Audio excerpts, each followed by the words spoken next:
Let's talk a little bit about body paragraphs.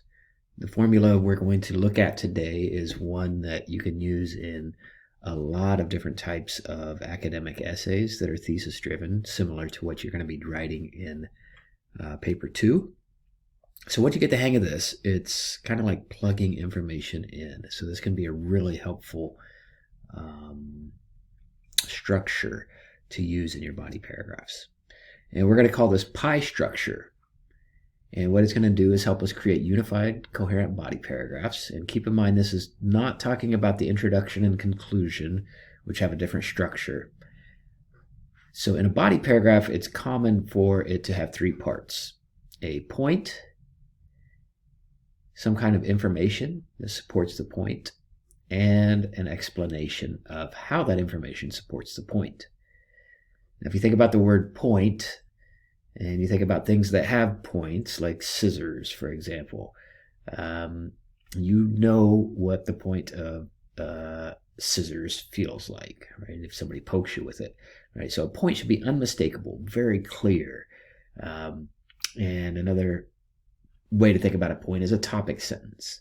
And generally it should be 1 sentence, maybe 2, maybe 3 at the most. If you start getting into more than 3 sentences, your point becomes muddied. So keep that point concise, 1 to 3 sentences. And then supporting that point is your information, the I and the pie. And usually you'll want 1 to 3 pieces of supporting information to support a point. That can be quotes, it can be personal experiences, and it can be examples from the world. And it's usually better to use factual examples rather than hypothetical. Now, these 2, personal experiences and examples from the world, are probably going to apply more towards your research paper or other more personal types of essays. For an analytical essay like we're writing in paper 2, the majority of your support, if not all of it, is going to come from quotes, examples from the text, from the road. And then after you've presented your supporting information, you need to explain that supporting information. How does it support the original point that you made?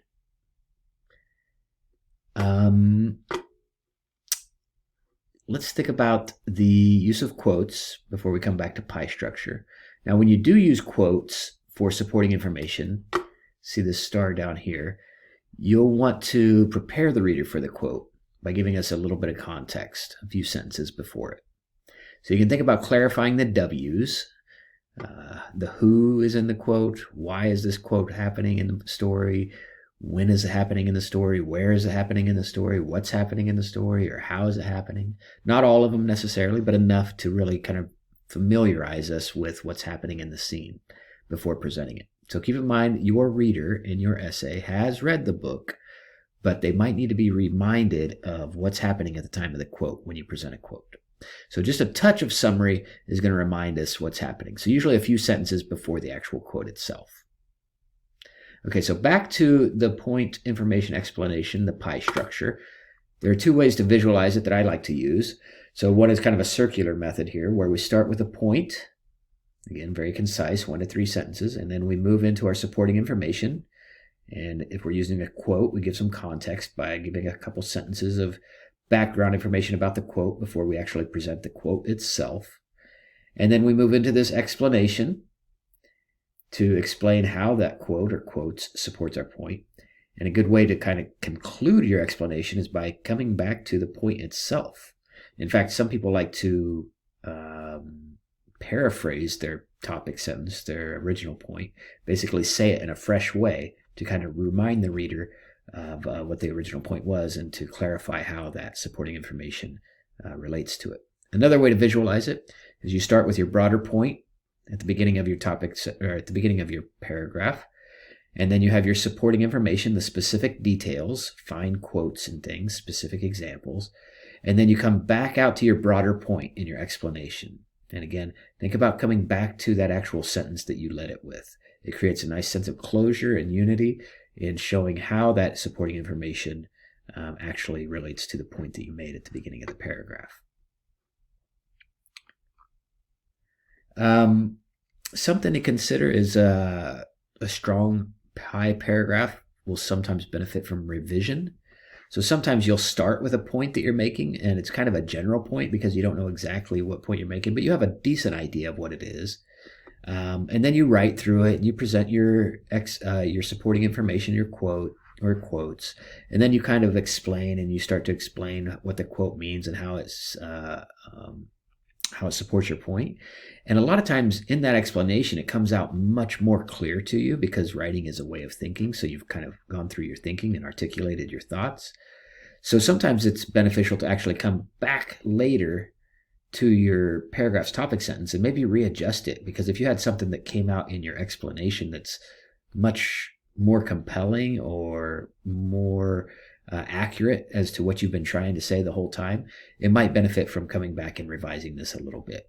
Or another revision strategy in PyParagraphs is to take a look at both this, your topic sentence, and your concluding sentence, and see if you can help make them mirror each other in some way. Sometimes it means adjusting this one a little bit. Sometimes it means adjusting this one by coming back more specifically to your original point.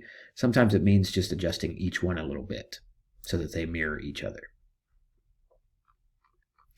So what we're going to do in this assignment is practice building a PyParagraph around one reason or point that you're going to make in kind of a pretend thesis, because I know you haven't written your thesis actually yet because we still have to finish the book. But after taking a look at the paper 2 assignment, you'll see a list of questions there. What's one that you think you might eventually write to? And don't feel like any pressure here. You can always change your mind. You don't have to actually write to that essay question in your actual essay. We're just practicing here. So the first thing you'll do is write a point, a P sentence, a topic sentence that tells the main point you're going to make in the body paragraph. So say I'm thinking about maybe investigating the question, what is the significance of carrying the fire? And so maybe I want to think about what's one way that McCarthy is showing or using the fire to symbolize something. So maybe I say one way McCarthy shows how carrying the fire is important is through X. Whatever it is that you want to clarify there. Now what I want to do is try to find some kind of supporting information, maybe a quote. So we'll want to provide some context for the quote like we talked about earlier, maybe a few W questions to remind us what's happening at the time of the quote. So here, if you're doing this step by step, you can list some context. So a few sentences to prepare the reader. So for example, when the man and the boy are looking at X, Y, and Z, the boy asks if they are carrying the fire. It has been a long day and they have just finished running from some cannibals, blah, blah, blah, blah. And then you actually present the quote itself now that I've prepared the reader for the quote. So I use a signal phrase, the author says, or McCarthy writes, or the boy says, or the man says, whatever the quote is. You'll notice I add a comma, and then I present the quote in double quotation marks. And then at the conclusion of that sentence, in parentheses, I add the page number. So it might be 31. Now, again, if I'm just doing this step by step in preparation for the paragraph that I'm going to be turning in for this assignment, I would want to go ahead and do a little bit of explanation. So explain how that supporting quote or quotes supports the point that I made up here. So again, I might want to come back to what I'd made in my original point up here, or I might want to go into more detail and then eventually come back and revise my point later. Again, kind of doing that balancing act between the P and the I in your PyParagraph. Once you've finished this, and you're not required to do this step by step, but I think it can be helpful in building a paragraph just for one time for practice. But once you've finished this, if you do choose to do it, you're going to go ahead and write your own PyParagraph that analyzes some kind of quote from the story, kind of like what we did here as an example. And you can use the carrying the fire example if you want on your own. But what you'll do is you'll write your own PyParagraph and submit it in Canvas. Okay, so you don't have to actually submit this part if you choose to do the step-by-step, but it can be helpful in building your paragraph as practice. But what you'll be submitting is actually the paragraph itself.